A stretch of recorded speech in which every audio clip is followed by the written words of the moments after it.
नमस्कार दोस्तों, welcome to Jagran hi tech. मैं हूं आपका दोस्त अनिर्बान और आज के वीडियो का प्राइम सस्पेक्ट है ओकी 90 ओकिनावा की पेशकश।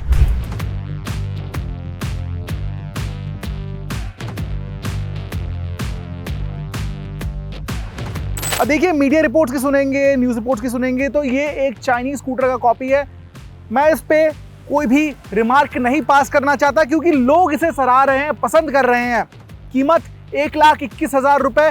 दिल्ली, गुजरात, मुंबई में रहते हैं तो फेम 2 सब्सिडी के तहत और थोड़ा आपको कम पड़ेगा। ये this is most expensive scooter from Okinawa. ये ओकिनावा की सबसे परफॉर्मेंस रिच स्कूटर है। इन दोनों विषय पे आज बात करेंगे। इसके साथ साथ मैं इस स्कूटर के साथ जी रहा हूँ for more than a month now. 1000 kilometre almost चला चुका हूँ। आपको एक डिटेल्ड रिपोर्ट दूंगा आज मैं लॉन्ग टर्म रिव्यू में, क्या मुझे पसंद आया और क्या आपको जानना चाहिए before you get into this electric scooter.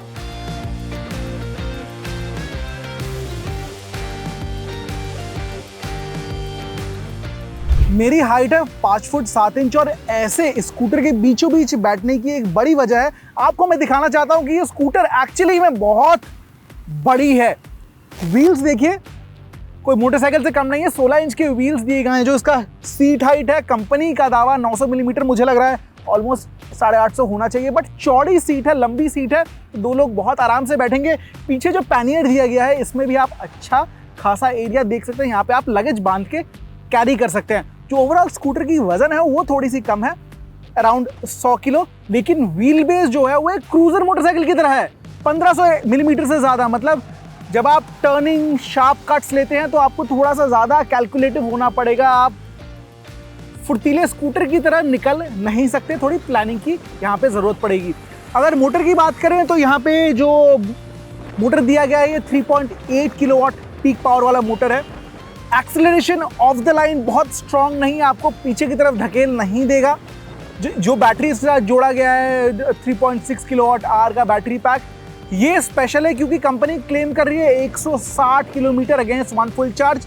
हमारे टेस्ट रन के दौरान जो इको मोड है, जहाँ पे स्पीड हमने टच करवाया 47 किलोमीटर एन आवर, उस स्पीड पे ये स्कूटर चल पाई almost 145 kilometre against 1 full charge. लगभग 5 से 7% बाकी था, तब हमने फिर से चार्ज पे लगा दिया।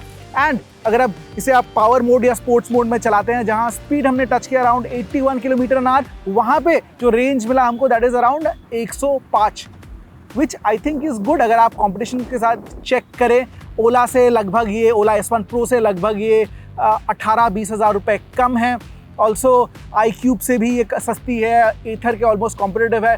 इस प्राइस ब्रैकेट में अगर देखें तो यहाँ पे रेंज और परफॉर्मेंस का जो मिश्रण है अच्छा दिया गया। इट्स नॉट सेगमेंट लीडिंग, लेकिन आपको रियलिस्टिकली यहाँ पे अच्छा खासा रेंज मिल जाएगा।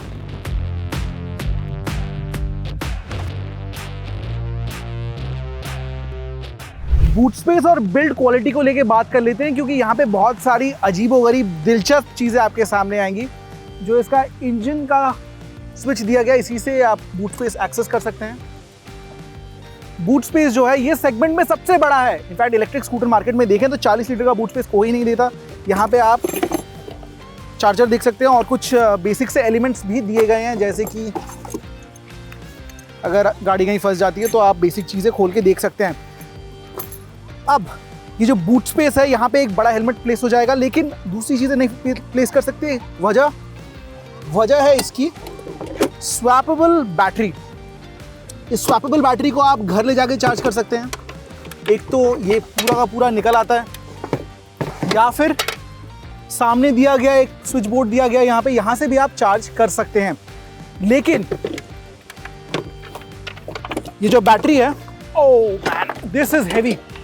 अभी इसका वेट नहीं पता, मैं घर जाके टेस्ट करके आपको बता दूंगा। नीचे आपको एग्जैक्ट फिगर मिल जाएगा, बट मेरा अनुमान है लगभग ये 25 से 30 किलो है। तो it is not that easy. अगर आप 20वें माले पे रहते हैं, रोज़ इसको लिफ्ट पे चढ़ा के ले जाना is a big positive. But again, अगर कंपनी 2 हिस्सों में बैटरी देती तो मुझे लगता है this would have been more useful. थोड़ी मेहनत का काम यहाँ पे आप देख सकते हैं। And the second big thing is, इस स्कूटर में मैंने चाबी के साथ इशू देखा है। चाबी जो इसका कुछ गाड़ी से मिलता जुलता है, की फोब की तरह दिया गया है। यहाँ पे ऑब्वियसली एंटी थेफ्ट अलार्म और आप कहाँ पे पार्क है ये चेकआउट कर सकते हैं। चाबी काफ़ी बेसिक सी दी गई है। चाबी में दिक्कत ये है, यहाँ पे आपको MCB मिल जाएगा। अगर आपका MCB ऑन है देन ये स्कूटर ऑटोमेटिक ऑन हो जाती है। चाबी मेरे हाथ में है,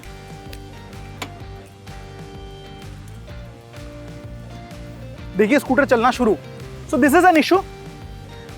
तो जरूर आप जब स्कूटर को बाहर कहीं पार्क कर रहे हैं, MCB जरूर स्विच ऑफ कीजिए, कट ऑफ कीजिए बिफोर यू हेड आउट। चाबी अपने पॉकेट में रखिए एंड इसको लॉक कर दीजिए। Now if you talk about the overall build quality, कहीं कहीं इनकंसिस्टेंट लग रही है और कहीं कहीं एक्सीडिंगली वेल लग रही है। बहुत अच्छी कहाँ लग रही है बता देता हूँ। जैसे कि मुझे इसके व्हील्स अच्छे लग रहे हैं, इसमें जो पैनियर दिया गया है दिस इज सॉलिडली बिल्ट।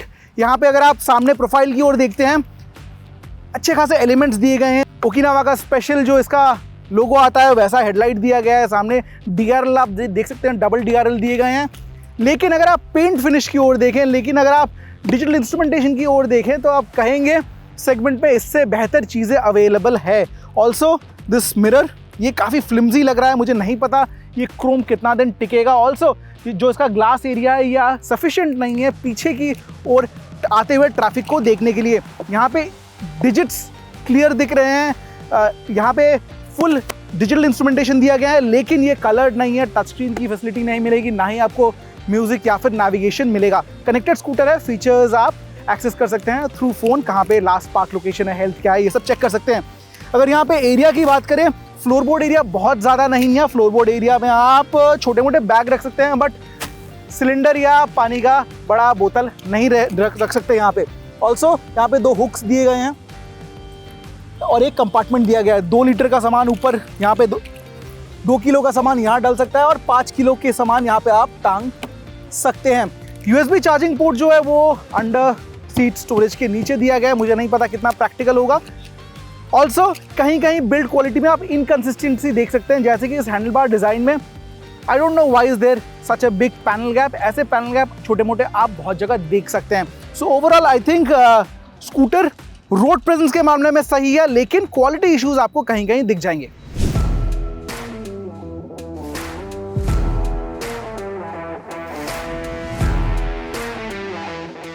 पाँच घंटे एग्जैक्ट 5 घंटे लगते हैं इस बैटरी को फुल चार्ज होने में। वंस इट्स चार्ज आप निकल पड़े।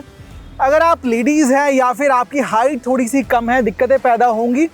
अमूमन इसका जो सीट हाइट दिया गया है दैट इज़ नॉट रेगुलर, 850 से ज़्यादा मिलीमीटर का सीट हाइट, थोड़ा वाइड सीट है, तो पैर गाड़ना अगर हाइट कम है दिक्कतें पैदा होंगी। दूसरी बात जो है, इसमें जो सस्पेंशन दिया गया है थोड़ा स्टिफ है, मतलब सिटी राइडिंग में ऊबड़ खाबड़ रास्तों के ऊपर से जर्क्स ज़्यादा फील होते हैं स्लो स्पीड में। वहीं बड़े टायर्स, स्टिफ सस्पेंशन होने की वजह से जब आप हाईवे पे निकलते हैं, ride quality is super great. आप लंबे डिस्टेंसेस कवर कर सकते हैं, लेकिन अगेन रेंज तो मिलेगा 150 का। कितना आप हाईवे पे जाएंगे आप मुझे नीचे कमेंट सेक्शन में बता सकते हैं। यहाँ पे ब्रेक्स जो दिए गए हैं डबल डिस्क, ABS नहीं मिलेगा, रीजनरेटिव ब्रेकिंग और कॉम्बी ब्रेकिंग सिस्टम यहाँ पे मिल जाएगा, जैसे आप दूसरे स्कूटर्स में देखते हैं। इस सेगमेंट में braking power is decent. Sports mode में अगर आप बहुत जल्दी लीवर पुल करते हैं, कभी कभार ट्रैक्शन लूज होता है, कभी कभार टायर स्किड करते हैं, लेकिन रेगुलर सिटी कम्यूटिंग में 40 से 60 स्पीड पे कोई दिक्कतें पैदा नहीं होंगी। वहीं टायर्स की भी जितनी प्रशंसा करें अच्छी है। MRF के जैपर्स दिए गए हैं। सेगमेंट में दूसरे स्कूटर्स की तरह ही यहाँ आपको ग्रिप मिल जाएगा, लेकिन ये इस मुद्दे पे मैंने पहले भी टच किया था। स्कूटर को ट्रैफिक के अंदर से निकालने में आपको थोड़ी सी दिक्कतें पैदा होंगी, क्योंकि टायर्स बड़े हैं and also wheel base is longer.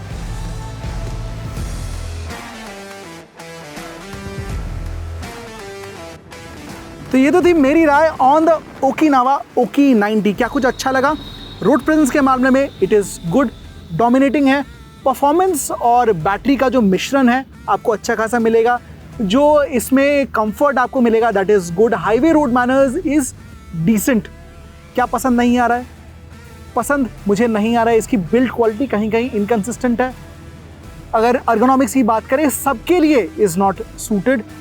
कुछ specific age group build quality को ही सूट करेगी। And the third thing is, मुझे कहीं कुछ फंक्शंस लग रहे हैं गड़बड़ है। फॉर एग्जांपल, जैसे मैंने आपको दिखाया चाबी वाला, that is very strange you know, but ये सब फिक्स हो सकती हैं। And the biggest thing that works in favour of OKI90 is it's availability. अगर राइवल्स की ओर देखें, बहुत सारी प्रॉमिसिंग स्कूटर्स अभी तक मार्केट में उतर ही नहीं पाई है। One of the big examples being simple one. For the present moment मुझे लगता है 1,20,000 रुपये में OKI90 can be a decent option for you, क्योंकि मार्केट इवॉल्विंग है और सारी प्रोडक्ट्स मार्केट में जुड़ने वाली हैं। बट अभी के लिए अगर आप खर्च करना चाहते हैं लाख रुपए के ऊपर, this can be a pick for you.